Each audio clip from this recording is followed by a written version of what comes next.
देशात युद्धजन्य परिस्थिती सुरू असताना आणि हर घर प्रत्येक नागरिकाला प्रत्येकाला घरकुल देऊ असं पंतप्रधान मोदीजी यांनी सांगितलं असताना 6 महिन्यापूर्वी पूर्ण जिल्ह्यामध्ये महाराष्ट्रामध्ये यादी प्रदर्शित झाली।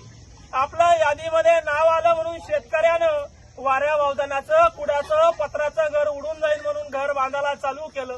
व्याजाना पैसा काढला, कर्जाना पैसा काढला। आता पावसाळा जवळ आला, इंजिनियर फोटो काढायला आला तर इंजिनियर म्हणतंय मला 20 मिनिट लागतं, इंजिनियर म्हणतंय मला भीतीचा फोटो लागतं, नाहीतर मग 25,000 द्या तुमचे बिल काढून देतो। काय बोकळलाय तुमचा भ्रष्टाचार?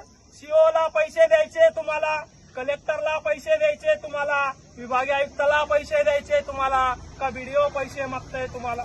शेतकऱ्याला कमांड मोडणारा हा भ्रष्टाचार आहे म्हणून याच्यामध्ये राख आणली आहे, राख।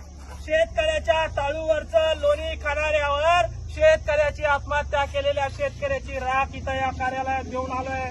फोटो काढा, घरकुलाला अडवू नका मायबाप। घरकुल बांधणं शेतकऱ्याचं स्वप्न असतं, घरकुल बांधलं तर पैसे देण्यात झाले म्हणून या ठिकाणी आंदोलन करण्यासाठी आम्ही आलेलो आहे आणि भीक मागून हे पैसे विभागीय आयुक्त, सीओ, कलेक्टर आणि बीडीओला या ठिकाणी 10-20 रुपये देणार आहे। धन्यवाद।